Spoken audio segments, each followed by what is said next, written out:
మేమందరం LIC employees అండి. మేము 10 రోజులు నేపాల్ అంతా ట్రిప్ వేసుకున్నాము. నేపాల్ వెళ్ళొద్దామని అన్ని ప్లేసెస్ మేము ట్రావెల్ ద్వారా బుక్ చేసుకుని వెళ్ళాము. బట్ వెళ్ళేటప్పుడు బై రోడ్ వెళ్ళాము. సొనాలి నుంచి గోరఖ్పూర్, సొనాలి, భైరవ ఆ ప్లేస్ నుంచి అలా వెళ్ళాము. ఫస్ట్ లుంబిని చూసాము. లుంబిని తర్వాత ఈవెంట్ ముక్తినాథ్ వెళ్ళాలని పోఖ్రా అనే ప్లేస్ లో మేము ఆగాము. పోఖ్రా అనే సిటీలో. పోఖ్రా సిటీ నుంచి మేము ముక్తినాథ్ వెళ్లి రావాలన్నమాట. సో ముక్తినాథ్ కి లగేజ్ అంతా తీసుకెళ్లలేమని పోఖ్రా సిటీలో ఉన్న హోటల్లోనే మా లగేజ్ అంతా వదిలేసి ఓన్లీ 2 pairs ఆఫ్ డ్రెస్సెస్ అవి పట్టుకుని మేము ముక్తినాథ్ వెళ్ళాము. ముక్తినాథ్ దర్శనం అయ్యి మేము వెనక్కి వస్తున్నప్పుడు మేము ఇంకా పోఖ్రా సిటీ ఎంటర్ అవ్వకముందే మాకు మా డ్రైవర్, మేము ఏ డ్రైవర్ తో మేము ఇండియా నుంచి వెళ్ళామో ఆ డ్రైవర్ మాకు ఫోన్ చేసి మీ హోటల్ దగ్గరికి రాకండి, చుట్టుపక్కల చాలా దారుణంగా ఉంది పరిస్థితి, హోటల్ కాల్చేశారు అని చెప్పారు. మేము యాక్చువల్లీ నిజమని అనుకోలేదు, నమ్మలేదు. మేము హోటల్ని ఎవరు కాలుస్తారని అనుకున్నాం. కానీ మేము దిగేసరికి మేము వచ్చి మా వ్యాన్ మేము ఊర్లోకి ఇలా ఎంటర్ అయ్యాము. మేము ఏదైతే ముక్తినాథ్ వెళ్ళిన వ్యాన్ మా వ్యాన్ ని అక్కడ ఆపేశారండి. రోడ్డు తోవంతా మొత్తం కాల్పులు జరుగుతున్నాయి. అంటే చాలా కాల్పులు జరిగాయి. ఆ గవర్నమెంట్ ఆఫీసర్స్ అవన్నీ కాల్చడం మేము చూసాం ప్రత్యక్షంగా పోఖ్రా సిటీలో. అది చూసి ఆ డ్రైవర్ చాలా చాకచక్యంగా సందుల్లోకి తీసుకెళ్లి ఒక సందులో పెట్టి మమ్మల్ని నిలబెట్టాడండి. అయినా సరే ఆ దగ్గరికి కూడా పిల్లలు వచ్చేసారండి. ఫుల్ వెహికల్స్ 2 wheelers తో వచ్చి మా వెహికల్ మీద కూడా కొట్టారండి. వాళ్ళు కొట్టి అడిగితే లక్కీగా మా డ్రైవర్ నేపాలీ అవడం వల్ల వాళ్ళ భాషలో వాళ్ళకి చెప్పారు, ఇండియన్స్ టూరిస్ట్ వీళ్ళని అనద్దు అక్కడ చెప్పడం వల్ల వాళ్ళు నెమ్మదిగా వెళ్ళిపోయారు. ఆ రోడ్డు మీద నుంచి మేము 2 hours అక్కడ ఉండిపోయి ఆ తర్వాత నెమ్మదిగా మా హోటల్ చుట్టుపక్కలకి వెళ్దామని హోటల్ వెనకదారని వెళ్తే ఇంకా మంటలు వస్తున్నాయండి. హోటల్ మంటలు వస్తున్నాయి. మా లగేజ్ అంతా కాలిపోయిందని తెలిసింది. మేము అక్కడ ఉంచుకున్నాం. మేము 12 లగేజెస్ ఉంచుకున్నాం. 12 లగేజెస్ ఎందుకంటే 10 days ట్రిప్ కాబట్టి లగేజ్ ఉంది. ఆ లగేజ్ అంతా కూడా కాలిపోయింది. అండ్ అక్కడ సిలిండర్ కూడా ఆల్రెడీ పేల్చారు, అంటే అంటించేసి ఉంచారు. సో దాంతో మేము లోపలికి వెళ్ళడానికి కూడా మాకు ధైర్యం చాలలేదు. లోపలికి అలౌ చేసే పరిస్థితి కూడా లేదు. సో అక్కడి నుంచి మేము ఏం చేయాలో మాకు దిక్తోచిన స్టేజ్ లో ఉన్నాం. ఆ టైంలో రోడ్డు లేదు. అప్పుడు ఈ డ్రైవర్, మా డ్రైవర్ ని కూడా మా ముందు మేము ఇండియా నుంచి తీసుకెళ్లిన డ్రైవర్ ని కూడా కొట్టారండి. ఆ వెహికల్ ని కూడా డ్యామేజ్ చేశారు. అతనికి బాగా కొట్టేశారు, పూల కుండీలతో కొట్టేశారు ఆయన. సో ఆయన కూడా కొంచెం దెబ్బలు తిన్నాడు. మొత్తానికి ఎలా అయితేనే ఇంకో హోటల్ తీసుకెళ్లాలని మా ట్రావెలర్ అరేంజ్ చేసిన ఆ హోటల్ రోడ్డు కూడా మొత్తం బ్లాక్లు అయిపోయాయని అప్పుడు మా డ్రైవర్ కలిసి ఇంకో హోటల్ తీసుకెళ్లారండి. ఆ హోటల్ చాలా బాగుంది. వాళ్ళు చాలా మర్యాదగా చూశారు మమ్మల్ని. లక్కీగా మేము ఆ హోటల్లో ఉండగలిచాము.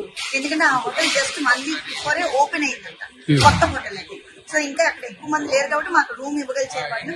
మేము లోపల ఉండగలిచాము, అక్కడే ఉన్నాము నిన్న. అయితే అక్కడికి వెళ్ళిన వెంటనే మేము ఫస్ట్ చేసిన పని ఇండియన్ ఎంబసీ, మా వాళ్ళు ఎవరో స్క్రోల్ అవుతున్న ఇండియన్ ఎంబసీ నెంబర్ పెడితే ఇమీడియట్ గా అక్కడ ఇండియన్ ఎంబసీకి కాల్ చేశామండి.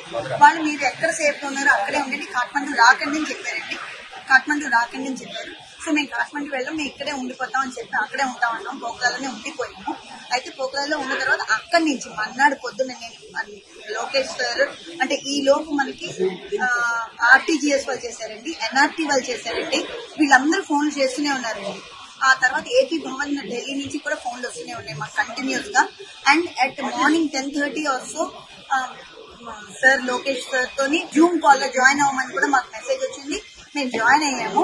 ఇంకా ఆయనతో మాట్లాడిన తర్వాత మాకు ధైర్యం కూడా వచ్చింది. ఆయన ఎంత జాగ్రత్తలు చెప్పారంటే ఫోన్ ఛార్జింగ్ పెట్టుకోండి, మీకు ఎప్పుడు ప్రతి 2 గంటలకి మీకు ఒక అప్డేట్ వస్తుంది. సో మీరు జాగ్రత్తగా ఉండండి, మీరు అసలు అక్కడి నుంచి మేము ఏదో ఒక మిమ్మల్ని ఎలాగో అక్కడి నుంచి తీసుకొస్తాం అని ఆయన ఎంత ధైర్యం చెప్పారండి. అలాగే మాకు శ్రీ గౌరవనీయులు నారా చంద్రబాబు నాయుడు గారి ద్వారా ఆయన ఇంతకుముందు ఆయన అడ్మినిస్ట్రేషన్ మాకు అందరికీ తెలుసు. విశాఖ వాసులు ముందు మర్చిపోలేము, ఎలాంటి అడ్మినిస్ట్రేషన్ మాకు తెలుసు. సేమ్ అలాగే మాకు అర్థమైపోయింది. మేము ఖచ్చితంగా ఇండియా హ్యాపీగా రాగలమని అర్థమైంది ఎప్పుడైతే నారా లోకేష్ గారు మాకు చెప్పారో. అలాగే ఆ తర్వాత మాకు ఇమీడియట్ గా మాకు రామ్మోహన్ నాయుడు గారు మనకు చేయడం జరిగింది.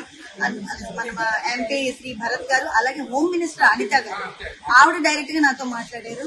ఒక మహిళ, ఆవిడ కూడా చక్కగా వెంటనే అమ్మ మీరు ధైర్యంగా ఉండండి అని ధైర్యం చెప్పారు. అలాగే ఇక్కడ ఉన్న మొత్తం అఫీషియల్స్ అండి, ముఖ్యంగా అందరూ RTGS government, state government officials అందరూ కూడా చాలా మర్యాదగా. ఆఖరిలో లాస్ట్ లో నిన్న రాత్రి ఫోన్ చేసిన ఏపీ భవన్ నుంచి ఒక సెక్రటరీ కమిషనర్ ఆయన ఫోన్ చేశారు, క్షితిజ్ అని. Sir thank you very much sir అంటే ఆయన ఒకే మాట అన్నారు, this is our duty madam, you need not thank us. అంత బాగా చెప్పగలిచే అవకాశం ఇంకెవరికి ఉండదండి. ఆయన నా డ్యూటీ అన్నారండి, అది చాలు మాకు. అంత చాలా బాగా చూసారు. ఇవాళ పొద్దున్న మేము ఇక్కడికి వచ్చే వరకు కూడా మాకు మేము ఇక్కడ చేరే వరకు మేము ఆఖరికి లాస్ట్ ఇమిగ్రేషన్ కాఠ్మండూలో అయ్యే వరకు కూడా మాకు అలా ఫోన్లు వస్తూనే ఉన్నాయి సార్. మాకు ఫాలో అప్ ఉంది. ఇమిగ్రేషన్ అయ్యే వరకు కూడా వాళ్లే హెల్ప్ చేశారు. మాకు అన్ని విధాలా హెల్ప్ జరిగింది. అలాగే మా కోసం ప్రత్యేకంగా పోఖ్రా నుంచి కాఠ్మండూ రావడానికి కేవలం ఒక 10 మంది గురించి ఒక చార్టెడ్ ఫ్లైట్ ఏర్పాటు చేసిన గవర్నమెంట్ ఏది ఉంటుందని నేను అనుకోను sir. This is the first time. అంటే మేమైతే నేను తెలుసు సార్, ఇదే ఫస్ట్ టైం మాకు. ఇది చాలా అంటే వీఆర్ సో లక్కీ. అంటే అక్కడ సేవ్ అయ్యాం ఒక లక్, ఇక్కడికి రాగలగడం ఇంకో లక్. సో ఈ రావడానికి కారణమైన మన అడ్మినిస్ట్రేషన్ అందరికీ కూడా ప్రత్యేక ధన్యవాదాలు. ముఖ్యంగా నారా లోకేష్ బాబు గారికి, అలాగే మన జగన్మోహన్ రెడ్డి గారికి, అందరికీ ప్రతి ఒక్కరికి పేరు పేరున మేము ధన్యవాదాలు చెప్పుకోవాలండి.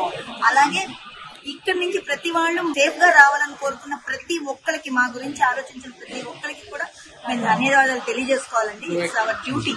It's also our duty.